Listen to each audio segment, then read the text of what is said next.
tidak punya jalan keluar. Saat itu aku membawa surat nikah palsu dari perjodohan. Menipu makan dan minum. Membuat putri besar keluarga Bai pusing. Dia bilang sangat kesal. Aku menekan bibirnya mengancam untuk berkata lagi. Akan kubuat bibirmu terluka karena ciuman. Dia membalikkan wajahnya. Kamu sangat menjengkelkan. Aku menekannya di bawah tubuhku. Percaya atau tidak, aku akan membereskanmu sekali lagi. Marah sampai ujung telinga memerah. Aku tersenyum jahil ya. Gadis polos. Dia tidak menghiraukanku lagi.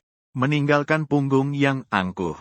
Aku pikir dia hanya keras kepala tapi berhati lembut. Kemudian kebenaran terungkap. Aku baru tahu dia benar-benar tidak menyukaiku. Jadi malam itu aku membawa pesawat dan kabur. 5 tahun kemudian bertemu secara tak terduga. Aku kira dia akan mencari pembalasan dariku. Tidak membuka mulut. Namun air matanya duluan jatuh. Pembohong kecil. Kamu buat aku senang ya. Dia menggenggam tanganku erat. Suaranya gemetar. Bujuk aku sedikit. Aku akan memaafkanmu. Sebenarnya yang memiliki pertunangan anak-anak dengan keluarga Bai adalah anak sulung keluarga Ji Boda.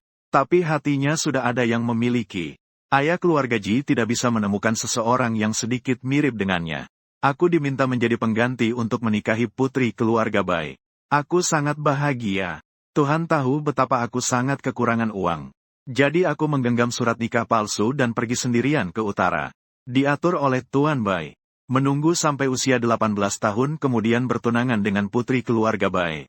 Dia membiarkan aku tinggal di rumah keluarga Bai. Menanggung biaya pendidikanku. Yang lebih membuat semangat adalah Bai Ningbing.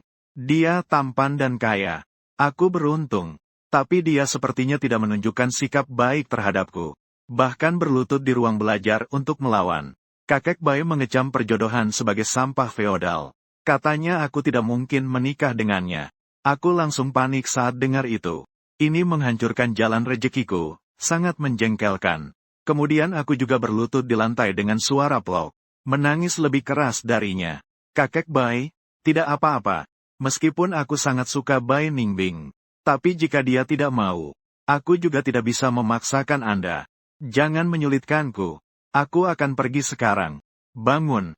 Sebelum berdiri, matanya yang samar tetap memandang Bai Ningbing. Tidak suka juga tidak apa-apa.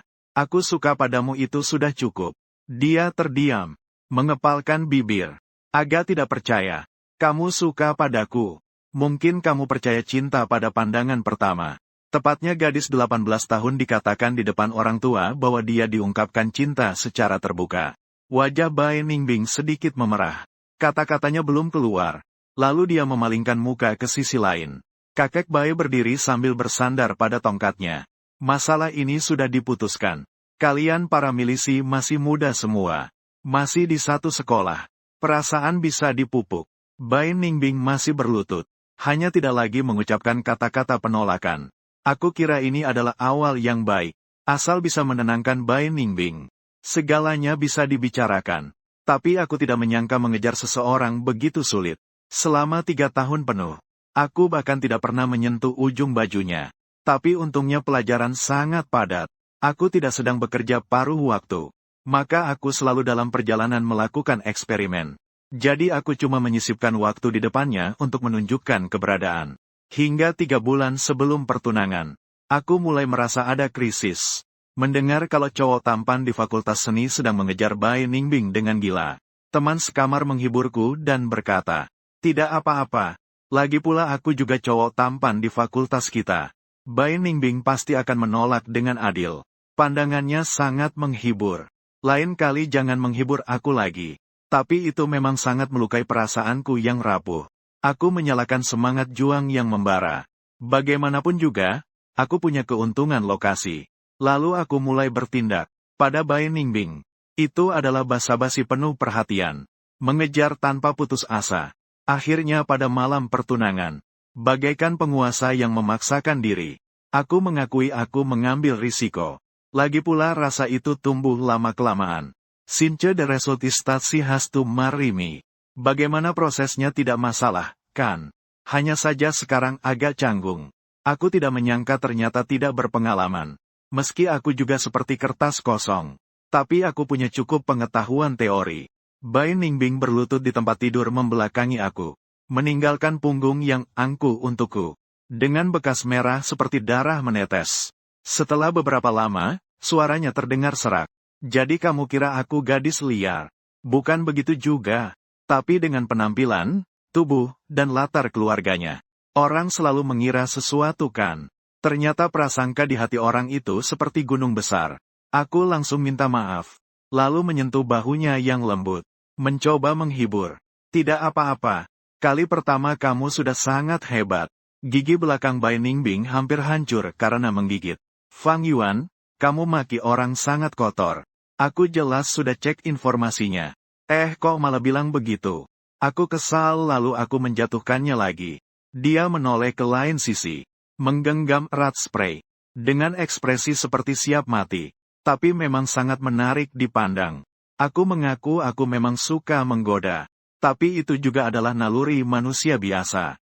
Coba tanya siapa yang tahan melihat gadis yang tercekik di Amerika Serikat 172 ini.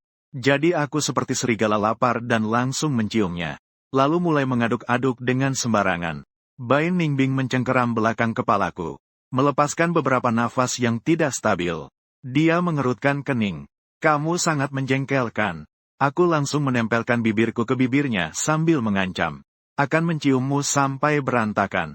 Jangan ucapkan hal-hal yang aku tidak suka. Sekarang aku adalah tunangan sahmu. Lalu dengan cepat aku mencium dia sekali.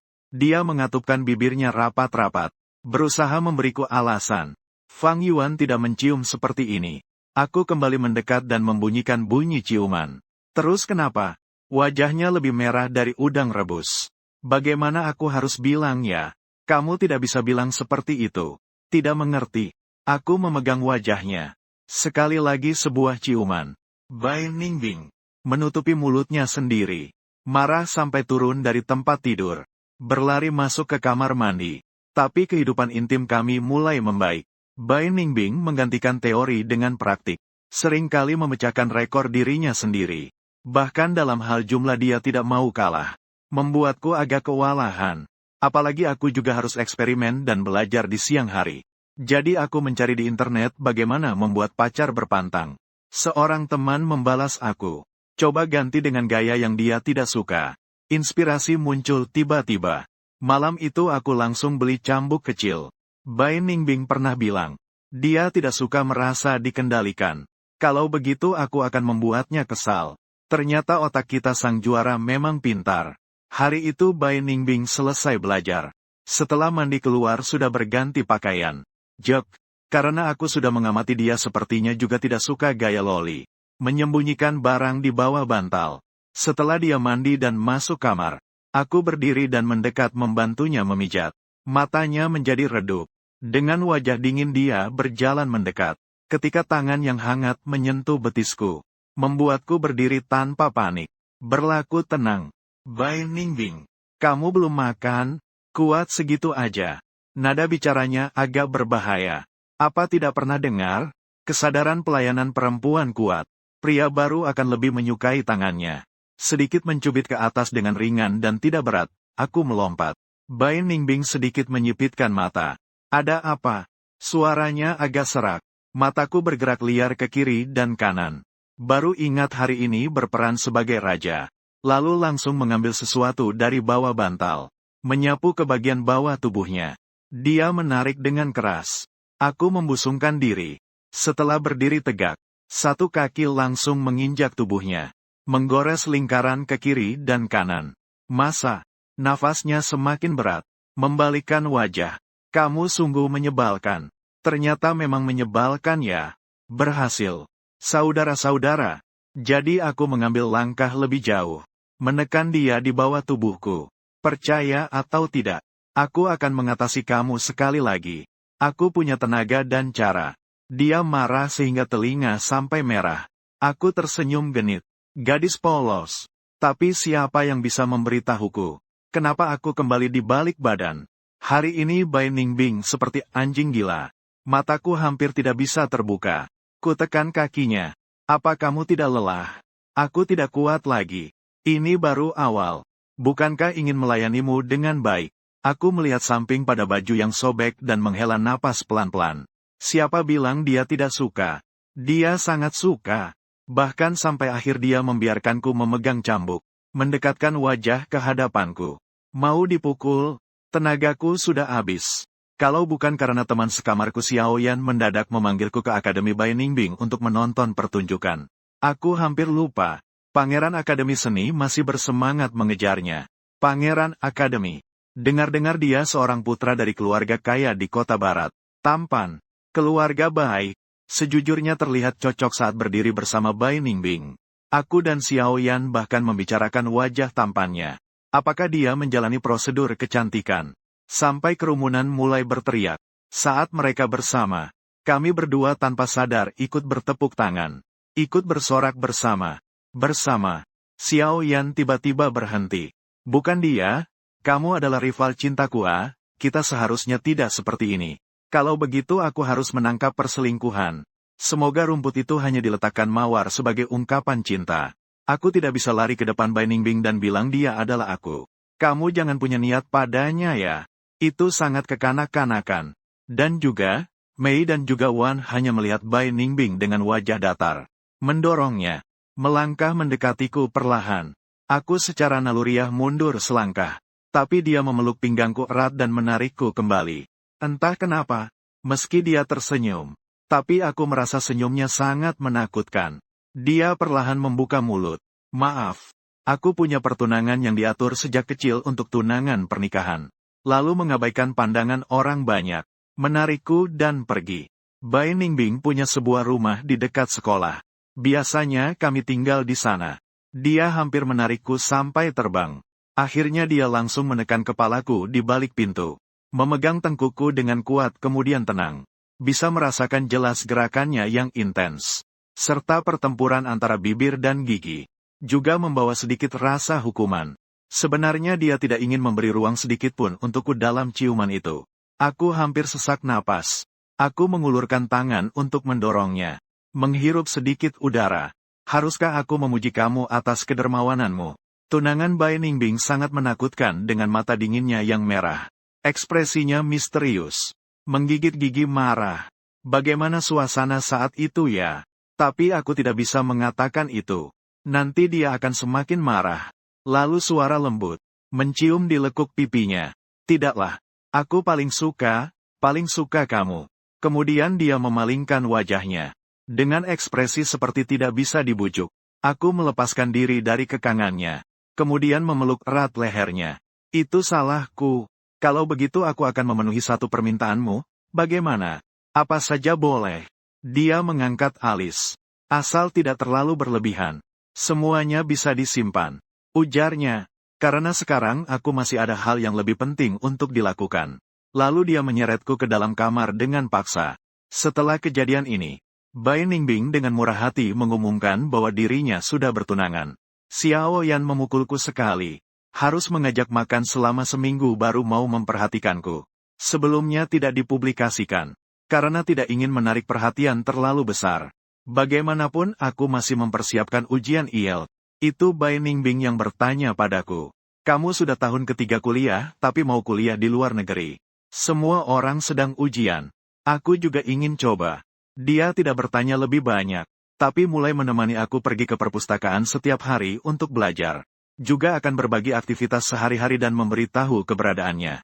Sepertinya mulai terasa ada perasaan jatuh cinta.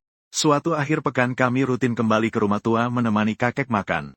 Dua kakak perempuan Bai yang lain juga ada di sana. Bai Ningbing adalah yang paling bungsu. Ketiga saudara perempuan mereka memiliki ayah yang sama tapi ibu berbeda. Ibu Bai Ningbing meninggalkannya tidak lama setelah melahirkannya. Ayah Bai adalah seorang pelukis yang disebut-sebut. Setiap hari tidak pernah di rumah. Dulu mereka selalu suka mengganggu Bai Ningbing. Misalnya sekarang kedua kakak perempuan, Bai Rusue, lagi bersikap sinis di meja makan. Kakek, Anda tidak tahu. Bai Ningbing ini terus-terusan dikejar pria, sudah lama bertunangan. Setiap hari menerima berbagai pengakuan cinta dari pria. Bai Ningbing mengerutkan kening. Saya tidak tahan melihatnya lagi. Meletakkan sumpit. Beberapa orang kenapa tidak bilang dirinya berganti pacar tiap 10 hari. Reputasinya di lingkungan sangat buruk. Kenapa belum juga bertunangan? Apakah tidak mau? Bai Rusue menatapku dengan tajam. Aku menatapnya lebih tajam lagi. Cowok kecil ini setiap hari cuma tahu ngadu. Tidak suka aku yang sudah datang selama 3 tahun. Dia dan kakak tertua Bai Suang sering menargetkan Bai Ningbing. Pokoknya selama aku ada, pasti akan membela yang benar. Mereka bagaimanapun orang kota. Kamus umpatan. Tapi tidak sebanyak aku, pemuda desa seperti aku. Apalagi aku adalah pemuda yang berpendidikan. Setiap kali mereka selalu kesulitan, tapi masih ingin menantang. Bai Ningbing memegang tanganku di bawah meja makan.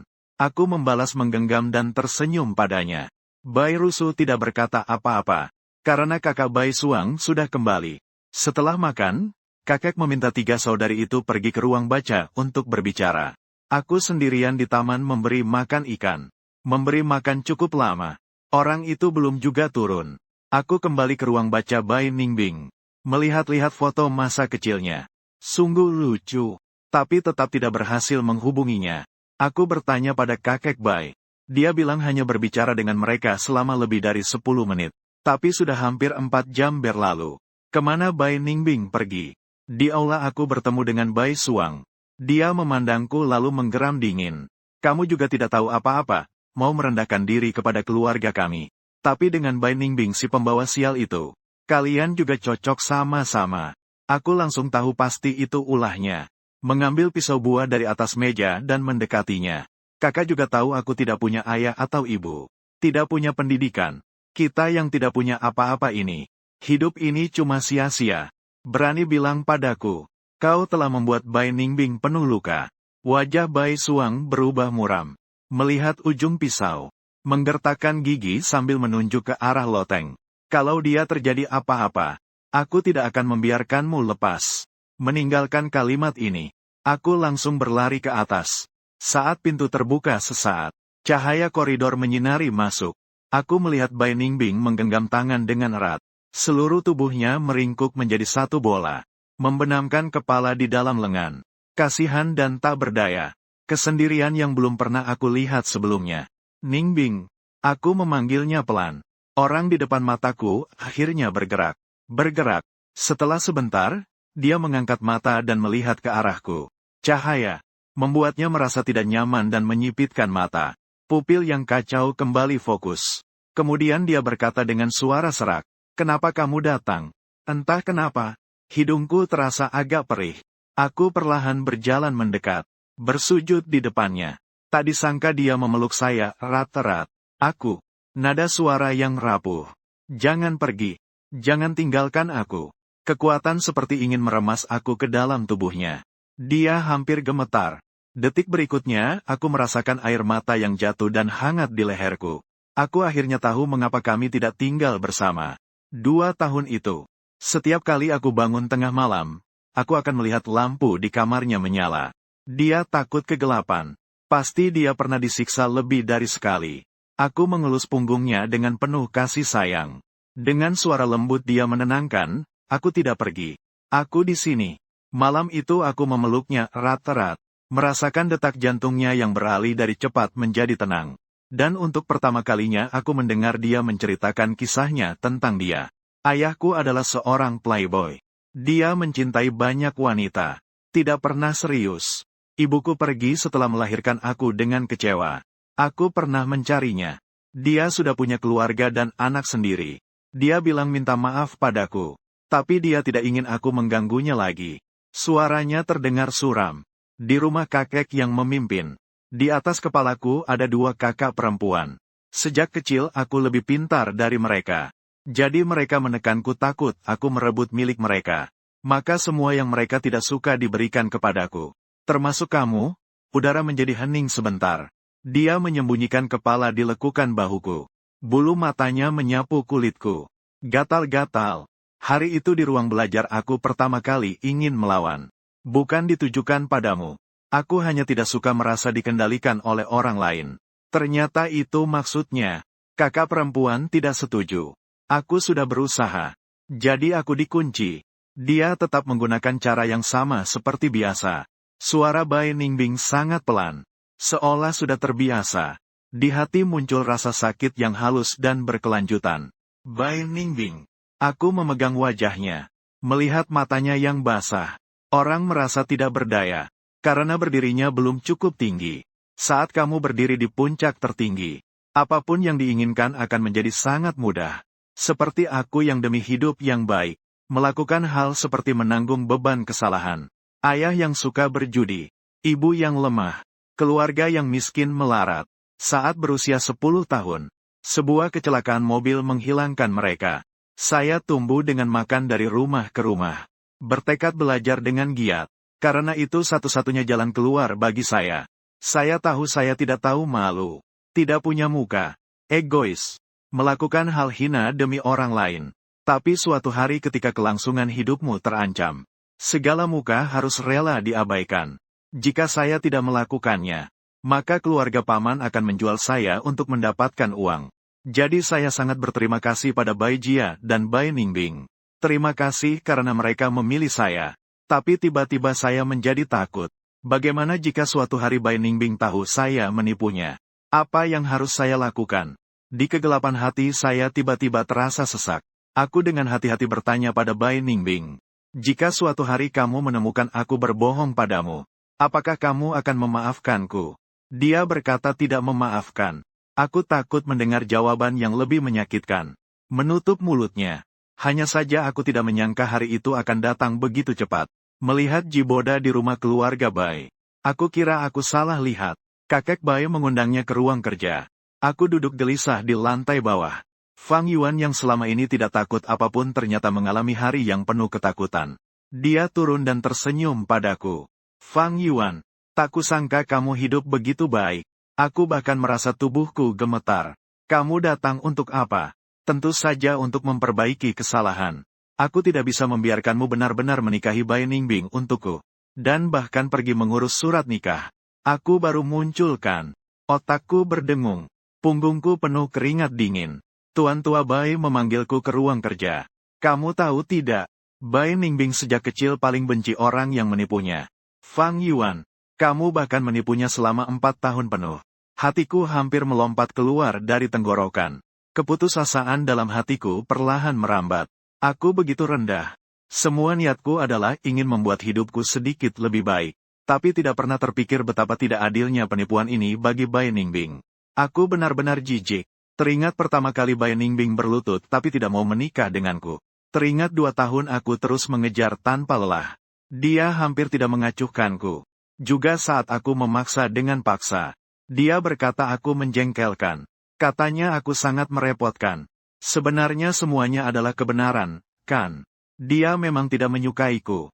Kakek Bai berkata, hidupnya seharusnya berjalan mulus. Akan mengikuti jalan yang kuatur untuknya menuju puncak. Aku menundukkan kepala. Akhirnya ingin membela Bai Ningbing. Tapi apakah kau pernah bertanya? Apakah ini yang dia butuhkan? Kakek tidak suka diatur. Dikendalikan. Dia punya pikirannya sendiri. Ini bukan urusan yang harus kau pikirkan. Tangan kakek Bai di tongkatnya. Kata-kata keras muncul. Dalam 4 tahun terakhir, keluarga Bai sangat baik padamu.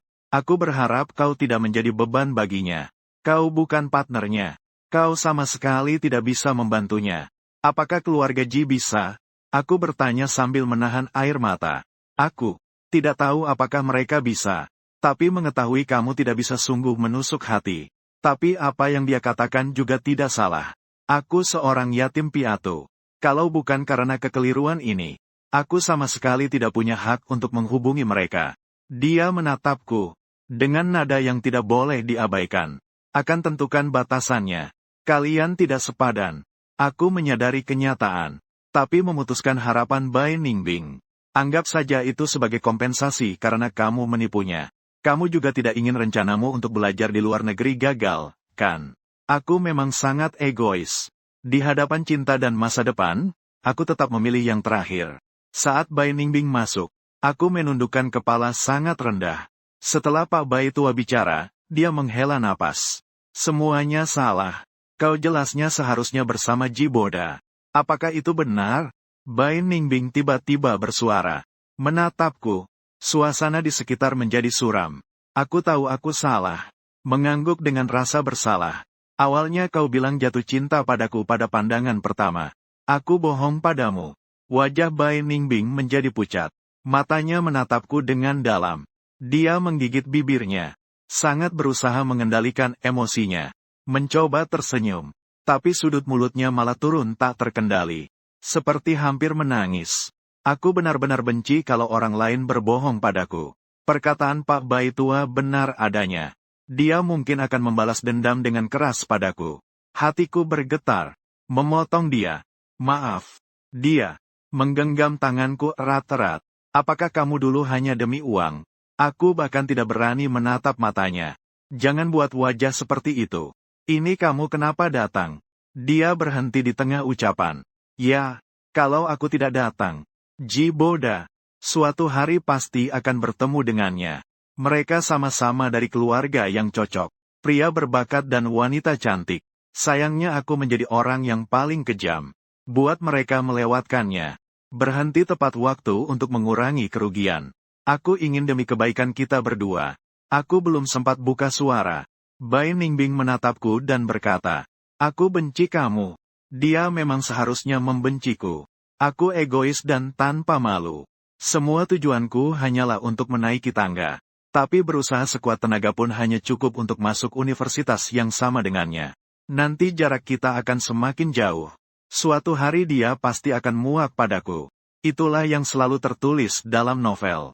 Aku tak berani mempertaruhkan hatinya untuk masa depanku. Tapi sambil bilang benci aku, air mata Bai Ningbing jatuh di punggung tanganku. Panas membara.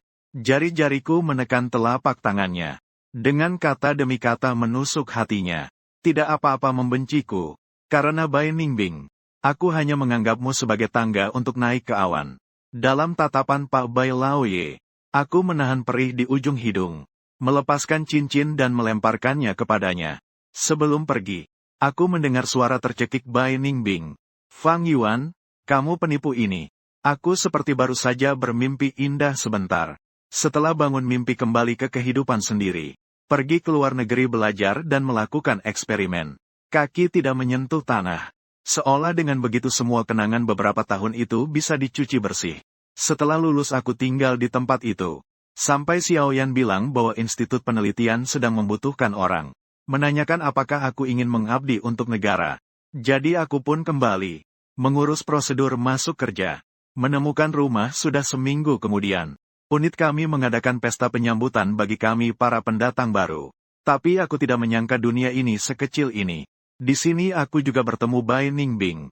Dia berdiri di koridor luar ruang pribadi. Bentuk tubuhnya tinggi dan ramping. Mengenakan gaun putih bersih. Alis dan matanya terlihat lebih tajam dari dulu. Sepertinya merasakan sesuatu. Memandang ke samping saling bertukar pandang. Aku melihat beberapa emosi rumit di matanya. Namun hanya diam tak bersuara. Mengangkat pandangan lagi. Sudah kembali dingin. Tidak mengatakan apa-apa. Dia berbalik dan pergi. Aku tertawa sinis pada diri sendiri. Dia memang seharusnya membenciku. Sekarang menjadi orang asing sudah dianggap sopan. Ketua ruang pribadi memperkenalkan semua orang. Lambat laun pembicaraan beralih ke perusahaan BF. Belum lama ini mereka menandatangani proyek besar dengan kita. Bos mereka juga cukup cantik. Bai Ningbing Sin datang lagi, melompat beberapa ketukan lebih cepat. Setelah berkata, telepon ketua kelompok berdering. Baru saja menutup telepon. Menyuruhnya bangun. Kebetulan sekali. Hari ini dia makan di tempat yang sama dengan kita. Nanti dia akan datang. Supaya kita semua saling mengenal. Nanti juga akan sering berurusan dalam pekerjaan. Suara ketukan pintu terdengar. Bai Ningbing membawa beberapa orang berdiri di luar. Tatapannya menyapu ke arahku. Tidak sampai beberapa detik kemudian beralih. Melihat ke orang lain. Aku menundukkan pandangan menekan emosi getir. Sebenarnya dalam beberapa tahun ini aku juga pernah mendengar tentang dia. Sangat aneh. Kadang kamu memberitahu diri sendiri. Jangan berpikir, jangan peduli. Tapi selalu bertolak belakang dengan harapan. Dia mengendalikan perusahaan keluarga Bai dalam 3 tahun. Saya kembali membuka perusahaan bioteknologi setelah 2 tahun. Bekerja sama erat dengan pemerintah. Dan saya memang ahli di bidang ini. Sampai rekan kerja di sebelah mendorong saya. Kenapa melamun? Kepala tim memanggilmu. Saya menengadah dan bertemu tatapan dingin Bai Ningbing. Ini adalah Fang Yuan. Pakar industri yang baru kami rekrut dari luar negeri. Mohon jaga etika kerja ke depannya. Saya mengerti. Kemudian saya mengangkat minuman memberikan salam dari kejauhan padanya. Pak Bai, mohon bimbingannya ke depan. Menenggak minuman keras dengan kepala terangkat. Dengan pandangan samping. Saya melihat Bai Ningbing mengerutkan kening. Sepertinya dia sangat tidak suka dengan saya. Setelah menenggaknya barulah saya sadar. Saya baru minum 1 gelas. Kemudian segera menghubungi Xiao Yan untuk menjemput saya. Orang seperti saya kalau mabuk sangat aneh. Tidak berisik juga tidak berantem. Hanya diam tenang di situ. Tidak bertingkah norak karena mabuk. Terlihat penurut. Tapi pikirannya sudah entah kemana. Waktu tahun ketiga kuliah. Saya menemani Bai Ningbing main bersama. Ternyata minumnya terlalu banyak. Hampir saja masuk ke kamar mandi bersama teman sekamarnya. Baru dia sadar kalau saya sudah lama mabuk. Lalu dia menyeret saya pulang melewati cahaya bintang. Setelah sadar dia malah bohong sama saya bilang. Sudah merekam banyak. Saya menunjukkan perasaan dengan penuh semangat padanya. Saya tidak percaya kata-kata Xiao Bai. Sampai dia benar-benar memutar rekamannya. Bai Ningbing sangat ingin tidur dengan kamu. Hehe dada ototmu pengen saya pegang dan cium pipi. Pengen mati. Orang-orang perlahan mulai bubar. Kepalaku pusing. Terdengar samar ada suara yang memanggilku, pergi atau tidak. Aku bangkit, mengira itu Xiao Yan. Hanya merasa ada sosok yang mengikuti dan berjalan bersama. Lalu plok, tersandung bau alkohol dan jatuh ke tanah. Sakit sekali. Aku ingin menangis. Xiao Yan membantuku berdiri. Setelah beberapa saat, aku menarik erat. Dengan setengah sadar mendengar seseorang sedang berbicara. Tapi suara itu sangat jauh. Aku tidak bisa mendengar dengan jelas. Hanya menangkap beberapa kata. Kamu benar-benar kejam. Setelah mabuk badan terasa sakit semua. Aku berbaring di tempat tidur dan menyadari sudah berganti pakaian tidur. Di sisi tempat tidur ada segelas air yang belum diminum. Di lutut ditempelkan plester luka. Tapi aku tidak menyangka saat aku mengajak Xiao Yan makan. Menyebutkan tentang kejadian kemarin. Wajahnya sedikit berubah. Lalu tertawa gugup. Lewat sedikit terlambat. Pacarnya datang menjemputnya. Aku ingin berjalan-jalan di tepi sungai. Menolak tawaran mereka untuk mengantarnya. Pacarnya mendorong adiknya ke hadapanku. Biar adik menemanimu. Adiknya sangat pengertian. Ingin membantu membawakan tasku. Aku sedang akan menolak dengan halus. Memandang ke atas dan melihat mobil yang berhenti di pinggir jalan. Bai Ningbing bersandar di pintu. Di bawah lampu jalan. Tatapan samar mengarah padaku. Entah kenapa aku merasa canggung seperti tertangkap basah. Jelas adikku juga melihatnya. Menunduk. Berbisik bertanya kepada kakaknya. Pacar kamu mantannya dia sedang menunggu kamu. Seharusnya tidak. Kata-kata itu belum selesai. Bai Ningbing sudah berjalan ke depanku. Dia tidak mengatakan apa-apa. Tapi terasa sangat menekan.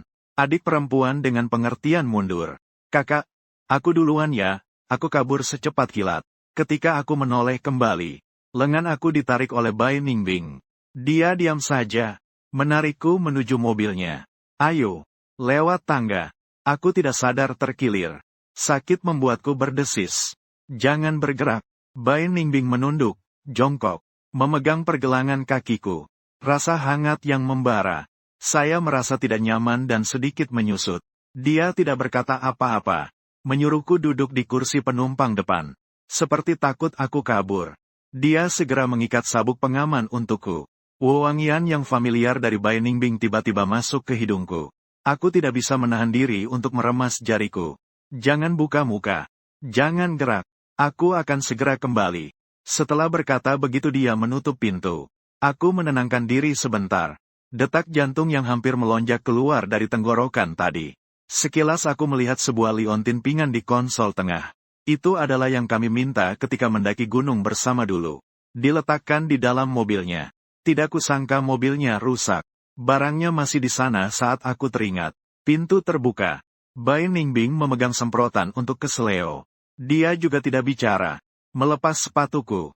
Menyemprotkan di bagian yang merah dan bengkak. Lalu menggosok yang sakit. Mengalami suasana dingin. Tangan tapi menjadi agak rileks. Aku mengatupkan bibir. Dia duduk kembali di dalam mobil. Tidak menyalakan lampu. Juga tidak menghidupkan mesin. Waktu seolah membeku. Aku tidak tahan untuk membuka mulut. Bai Ningbing, apakah kamu sengaja melakukan sesuatu? Aku tidak mengerti. Jadi sengaja memilih institusi penelitian yang bekerja sama dengan perusahaan kami. Aku tidak tahu Fang Yuan, jangan cari aku lagi. Seolah ada sesuatu yang jatuh ke tanah. Runtuh berantakan. Setelah beberapa lama, aku baru saja mendengar suara serakku. Baik, setelah aku selesai bicara, Bai Ningbing justru menjadi lebih tidak senang. Dia memalingkan kepala. Alis dan matanya disinai lampu jalan di luar, setengah terang setengah gelap, tertawa dingin. Sekarang kamu malah patuh. Mendingin. Setelah meninggalkan kalimat ini, dia menyalakan mobil. Sampai turun dari mobil, kami tidak berkata sepatah kata pun lagi. Juga tidak memperhatikan kenapa Bai Ningbing tahu di mana aku tinggal sekarang. Pekerjaan harus tetap dilakukan. Sangat aneh. Seminggu Bai Ningbing selalu datang ke laboratorium kami beberapa kali. Dengan sikap yang sangat profesional. Aku juga menahan semua emosiku. Berusaha menghindari kontak dengannya. Agar dia tidak semakin muak padaku. Hari itu setelah kami melaporkan perkembangan selanjutnya. Saya pergi ke balkon untuk bernapas. Tak disangka Bai Ningbing juga ada di sana. Saya berbalik untuk pergi. Dipanggil oleh ketua kelompok. Fang Yuan tadi masih ngobrol dengan bos Bai. Ternyata kalian semua dari Universitas S. Pernah kenal sebelumnya? Saya terpaksa kembali. Terpikir kata-kata Bai Ningbing. Jangan lagi menyinggung dia, peringatannya. Dengan susah payah tersenyum.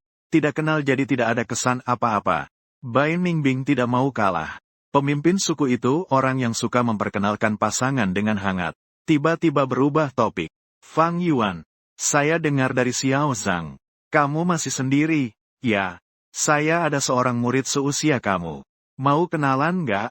Mengucapkan itu lalu ingin menyeret orang itu kepadaku. Aku belum pernah melihat situasi sejujur ini.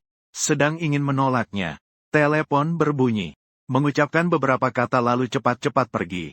Tinggal aku dan Bai Ningbing saja. Aku merasa canggung. Li Maoxin mengangguk. Juga ingin pergi bersama. Tapi terdengar suara dinginnya. Kenapa tidak menambahkan? Tidak ada niat itu. Tapi itu adik perempuan. Dan itu adalah perkenalan jodoh. Asmara kamu cukup berkembang ya. Aku tahu nada bicaranya yang menyindir. Ingin membantah, tapi hanya berkata pelan. Bai Ningbing adalah utangku padamu. Kamu mau membalas bagaimana? Aku mengakui dia menatapku dalam-dalam sekali. Tidak mengatakan apa-apa. Mengejek dingin lalu pergi. Hari berikutnya, ketua rapat proyek mengatur pertukaran ahli. Sangat kebetulan. Ahlinya ternyata kakak tingkatku di luar negeri. Di sela-sela rapat, semua membicarakan tahun-tahunku di luar negeri. Kakak tingkat tersenyum. Fang Yuan sangat hebat, tidak hanya cemerlang dalam akademik, tapi juga baik dalam segala hal. Kami bahkan pernah pergi jalan-jalan bersama. Dia sangat pandai merawat orang. Bukan berarti aku pergi sendiri dengannya. Itu adalah acara kelompok yang diatur teman-teman. Aku mengangguk dan tersenyum. Namun pandanganku tertuju keluar jendela saat Bai Ningbing berjalan melewati. Kenapa dia datang lagi? Rapat akan berlangsung sampai tengah hari. Kakak tingkat mengajak minum sambil bercerita. Perutku kurang enak. Jadi aku menolak. Baru keluar dari kamar mandi. Langsung ditarik oleh sepasang tangan ke pintu tangga. Bai Ningbing. Dia memancarkan aura yang sangat berbahaya bagiku. Aura yang sulit aku ganggu. Aku didorong ke belakang pintu. Hatiku agak takut. Otakku tidak bisa menahan munculnya. Waktu itu aku membuat keributan. Dia bersama Yuan Chao habis-habisan dengan jelas di pikiranku. Padahal denganku tidak kenal. Tapi dengan orang lain bisa tersenyum begitu bahagia. Apa-apaan ini? Itu adalah komunikasi akademik yang normal. Aku mencoba menjelaskan. Dia tidak memberiku kesempatan. Menekan daguku. Mencium dengan keras. Pikiran langsung kosong. Aku dirampas. Semua udara terasa kekurangan oksigen. Seseorang bibirnya meninggalkanku. Berpisah. Jarinya menyentuh sudut bibirku dan mengusap. Bukankah itu lebih baik? Biarkan semua orang tahu hubungan kita. Aku menarik tangannya. Hubungan mantan ya. Satu kalimat itu berhasil membuatnya marah lagi. Dia memegang leherku. Aku buru-buru menutup mulutku. Kau benar-benar kejam. Bertahun-tahun tidak mengirim sepatah kata pun padaku. Lupa dengan sempurna. Seolah aku hanya anjing yang kau main-mainkan sesuka hatimu. Pandangan Bai Ningbing tertuju pada punggung tanganku. Siapa yang tahu tapi mengangkat alisnya. Menggigit bahuku. Fang Yuan, kamu benar-benar ada perasaan atau tidak? Suaranya agak serak. Suara hidungnya sangat jelas. Kamu sedang flu. Sengaja menularkan padamu. Kamu gila. Flu masih mau masuk kerja. Aku tidak peduli rasa sakit di bahu. Menyentuh dahinya. Untungnya tidak demam. Bai Ningbing menunduk melihatku. Menjilat sudut bibirnya. Entah kenapa terasa getir. Lagi pula tidak ada yang peduli. Fang Yuan, apakah kamu di sana? Seseorang memanggilku di koridor. Aku tiba-tiba mendorong Bai Ningbing dan melarikan diri keluar. Dia pergi sore itu. Sebuah eksperimen yang saya tangani. Perlu memeriksa data dengan staf terkait. Saat orang itu dalam perjalanan ke gunung, turun hujan lebat. Saya mengirim foto tirai hujan ke lingkaran teman. 1 jam kemudian pekerjaan selesai. Saya mengumpulkan data dengan baik. Mengirimnya ke rekan satu tim tanpa berhenti. Naik taksi menunjukkan masih banyak orang menunggu di sekitar. Cuaca awal musim gugur agak dingin. Saya baru saja menggosok tangan. Lalu melihat Bai Ningbing yang basah kuyup. Kamu gila. Dia berlari mendekat dan mencengkeram pergelangan tanganku. Sepertinya sangat marah. Cuaca seperti ini harus naik gunung untuk bekerja. Apalagi aku membawa payung. Paling juga cuma menunggu lebih lama untuk kembali. Apakah kamu tidak tahu di sini mudah terjadi longsor? Kalau kamu menunggu taksi, mungkin besok baru bisa pergi. Dia dengan wajah tenang menggenggam tanganku lalu berjalan menuju tempat parkir. Tetesan air di rambutnya mengalir di kedua sisi pipi. Kamu basah kuyup. Jalan pelan-pelan. Aku takut dia makin parah flu-nya. Jalan lebih pelan lagi. Angin membuatnya sakit. Kita malam ini jangan harap bisa pulang. Nada suara yang sangat garang. Aku menekuk bibirku. Mengangkat payung tinggi. Melindunginya dari hujan. Sekarang kita mau kemana? Pulang. Kembali ke rumah atau ke rumah sekolah itu. Selama bertahun-tahun tetap sama seperti dulu. Dia mengambil sandal dari rak sepatu. Meletakkannya di lantai. Tidak mengatakan apa-apa. Pergi. Tidak lama terdengar suara mandi dari kamar mandi. Aku menunduk, sepatu itu adalah sepatu lamaku, dia tidak membuangnya. Di atas lemari pintu masuk terpasang foto-foto pertunangan kami. Bahkan vas bunga di meja makan juga begitu. Aku dulu membelinya secara spontan di pasar bunga dan burung. Di atas lemari TV penuh dengan blind box yang dulu aku buka. Aku agak tertegun. Rumah ini kami huni selama 2 tahun. Sekarang sudah 5 tahun kami pergi. Masih ada jejak keberadaanku. Sedang berpikir tiba-tiba pintu berbunyi klik. Bai Ningbing keluar memakai pakaian rumah. Wajahnya menunjukkan ejekan yang tidak wajar. Kamu tidak apa-apa. Ada sesuatu, katanya Bai Ningbing sedang demam. Lemas berbaring di sofa. Di kepala ditempelkan plester demam yang baru aku beli dari layanan pesan antar. Termometer inframerah menunjukkan suhu 39,5. Aku berputar-putar bingung. Ayo kita ke rumah sakit. Terus membakar seperti ini bukan cara yang benar. Matanya berkabut. Terlihat sangat malang. Sudah 28 tahun. Seperti anak kecil menoleh ke samping. Rambut berantakan. Suaranya serak tidak sembuh. Aku terpaksa membujuknya. Minum obat penurun demam. Setelah selesai aku ingin mengganti baju basah. Tidak kusangka di kamar masih ada baju yang tidak kubawa saat pergi. Seolah aku tidak pernah pergi. Dada seperti tumpah botol minuman bersoda. Berdesir mendidih. Aku cepat-cepat mandi dan keluar, melihat Bai Ningbing masih lemas. Bersiap membuat bubur. Ternyata kulkas kosong melompong. Biasanya dia tidak makan di rumah ya. Hujan sudah jauh berkurang. Aku berencana pergi ke supermarket di bawah untuk membeli sayur dan buah segar. Baru saja mengenakan jaket. Pergelangan tangan tiba-tiba digenggam oleh telapak tangan yang panas membara. Aku menundukkan pandangan dan bertemu dengan mata basah Bai Ningbing yang basah kuyup. Dia berkata kamu akan meninggalkanku lagi. Kasihan sekali. Aku terdiam sebentar. Siapa yang tahu air matanya langsung jatuh. Pembohong kecil. Kamu harus membujukku. Suaranya bergetar. Bujuk aku sebentar. Aku akan memaafkanmu. Kata-kata ini, seperti pisau tumpul yang perlahan mengiris lapisan-lapisan kepura-puraanku. Mataku terasa sangat pedih. Aku berjongkok di depannya. merasa pandanganku agak kabur. Bai Ningbing, maafkan aku. Aku minta maaf. Bercampur air mata jatuh di wajahnya. Aku tidak akan pergi. Dia menggenggam tanganku erat-erat. Aku terpaksa memesan secara online. Mengisi penuh kulkas. Dia berbaring di sofa dan tertidur. Tidak tahu apa yang dia mimpikan. Keningnya masih tetap sangat berkerut. Hidup di luar negeri membuatku mahir memasak. Aku membuat bubur dan beberapa hidangan ringan. Saat Bai Ningbing bangun, demam masih belum reda. Seluruh tubuh terasa lemas. Seperti anjing besar yang ditinggalkan. Semuanya ada di sana. Suaranya lengket.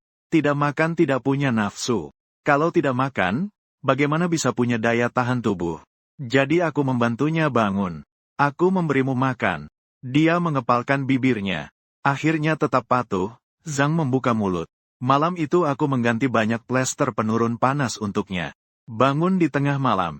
Aku mendengar sepertinya dia sedang mengigau. Kamu bilang berdiri di tempat tinggi bisa mewujudkan keinginan. Kenapa aku tidak mendapatkan apa yang diinginkan? Aku mendekatinya. Melihat bulu matanya yang gemetar. Bertanya padamu. Apakah masih ada sesuatu yang belum terwujud bagi putri kebanggaan langit? Tidak. Hatimu terasa sesak. Besok masih harus pergi bekerja. Saat aku terbangun, demam Bai Ningbing sudah turun. Aku menghela napas lega, membuat sarapan untuknya. Saat berbalik, dia membawa gelas air sambil bersandar di kusen pintu. Rambut putih yang halus, berpakaian kaos putih seperti mahasiswa. Dia terus melihatku. Entah kenapa ujung telingaku agak merah. Padahal dulu kita hidup bersama begitu lama. Tiba-tiba merasa agak malu. Jadi aku pura-pura bercakap-cakap dengan santai. Kamu sudah bangun, makan sesuatulah. Telur goreng belum diletakkan di meja. Dia sudah melangkah cepat ke hadapanku. Membuatku terjebak di antara dapur dan dirinya. Detik berikutnya, ciuman dengan aroma min memenuhi seluruh mulutku. Sarapan belum dimakan. Makan kamu dulu, nakal. Dia memegang pinggangku dengan satu tangan. Tangan lainnya mengambil mangkuk, meletakkannya di meja. Jangan main-main ya, nanti kita kerja. Nafasku tidak stabil. Dia tersenyum tipis, mengucapkan satu kalimat. Maaf, adalah cara kamu menyebarkan dharma. Lalu aku tiba-tiba teringat kejadian tahun itu. Lalu membuka mulut. Dulu aku pernah bertanya kepadamu. Jika kau tahu aku membohongimu, apakah kau akan memaafkanku? Kamu bilang tidak akan memaafkanku. Takut merusak sesuatu sendiri. Bingbing mengernyitkan alisnya sedikit. Sepertinya sedang mengenang sejenak. Dia tertawa karena marah. Melangkah mendekat. Aku belum selesai bicara. Kamu sudah menutup mulutku. Alis dan matanya menjadi suram. Menatapku dalam-dalam. Aku bilang tidak akan memaafkan. Kecuali kamu menciumnya sekali. Sesederhana itu. Dia meletakkan tanganku di dadanya. Merasakan detak jantungnya. Di sini selalu terisi kamu dan juga benci padamu. Kalau berbohong ya bohongi aku seumur hidup. Tidak ada seperti kamu yang pergi begitu saja. Jantungku tiba-tiba tersengal sedikit. Aku dengan sukarela mendekat dan mencium sudut bibirnya. Bai Ningbing, maaf. Aku sangat egois. Tidak ada aku yang mau tapi juga ingin semuanya. Lalu air mata mengalir jauh ke dalam. Kedua orang mulai kehilangan kontrol. Aku memeluknya erat dalam keadaan pusing. Dia berkata aku semua milikmu. Akhirnya menggantikan kata-kata dengan tindakan.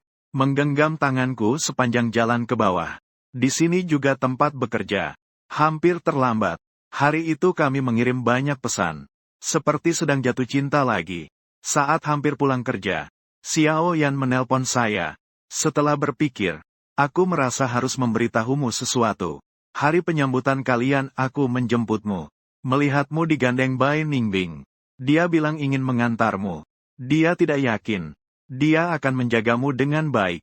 Aku berpikir kalian sudah lama putus, tapi aku tidak memberitahumu. Tapi akhir-akhir ini aku merasa, sepertinya Bai Ningbing tidak pernah melupakanmu. Setelah menutup telepon, dada terasa sedikit sesak. Aku tidak tahu apakah aku dan Bai Ningbing sekarang bisa dikatakan baikan. Tapi selalu merasa berutang padanya. Bagaimanapun aku pernah berkata kasar. Dia pasti sangat sedih saat putus.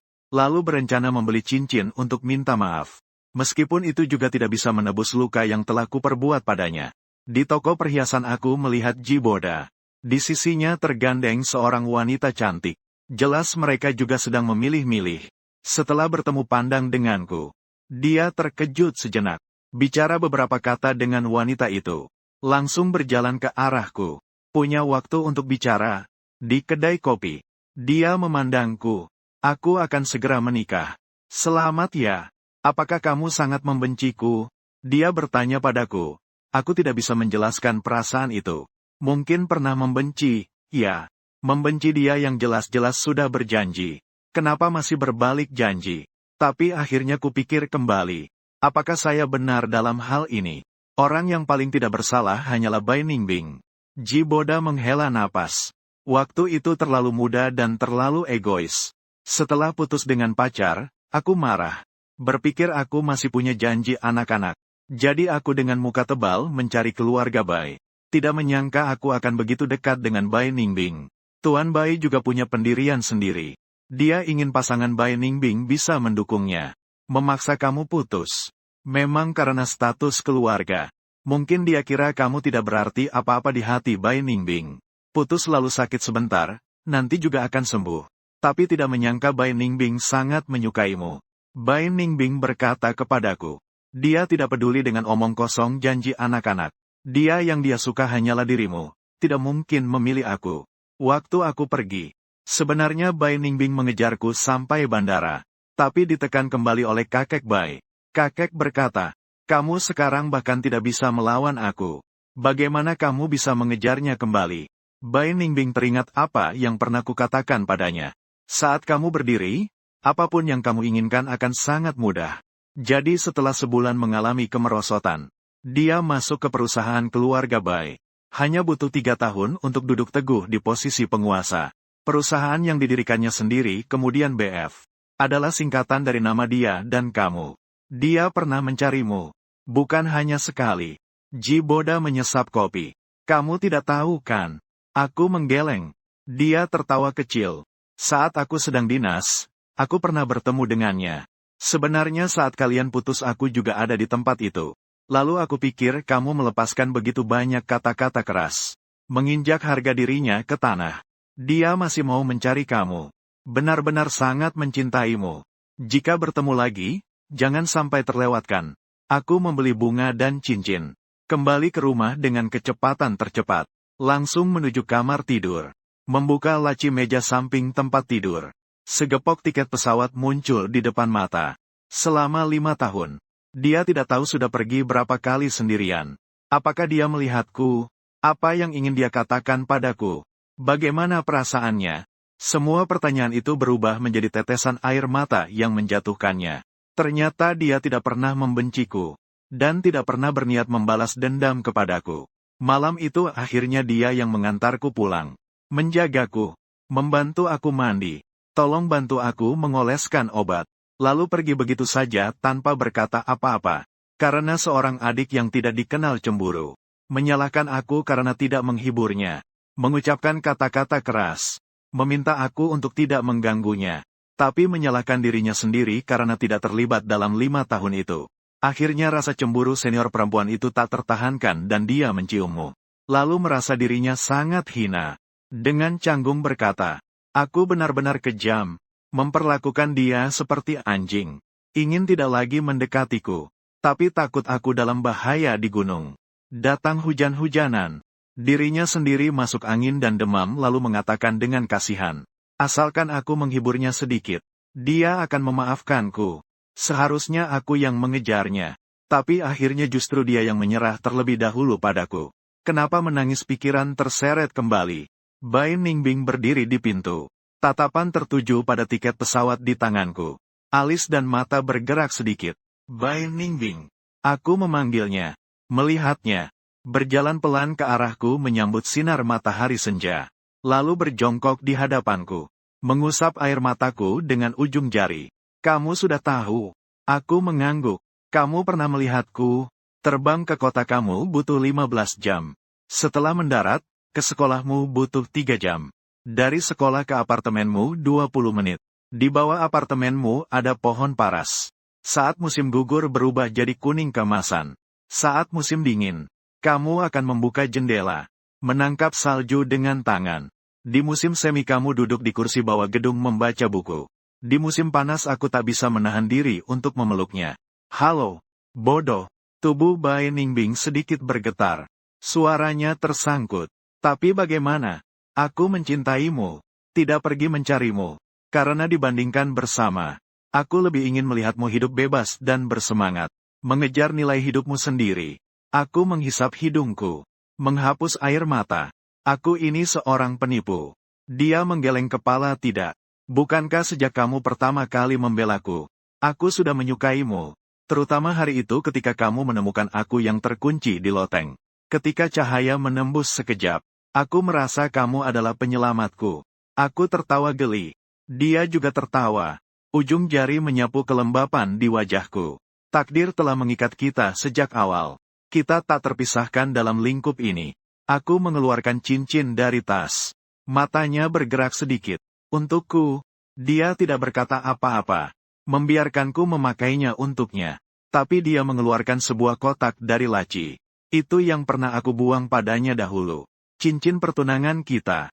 Ternyata masih ada bersama cincin itu berdampingan. Seperti baru kembali. Air mata tak terkendali jatuh lagi. Bai Ningbing, maafkan aku. Aku merasa seperti orang bodoh. Tapi selama 5 tahun ini aku tidak pernah melupakanmu. Dia memelukku dengan lembut. Kamu masih ingat janji yang pernah kamu buat padaku? Ingat, kamu sudah memikirkannya. Bai Ningbing menundukkan kepala. Menyangga wajahku. Harapanku adalah kamu tidak pernah meninggalkanku. Jangan tinggalkan aku lagi. Bisakah? Aku dengan sukarela menciumnya. Aku tidak akan meninggalkanmu. Aku mencintaimu. Aku juga selesainya.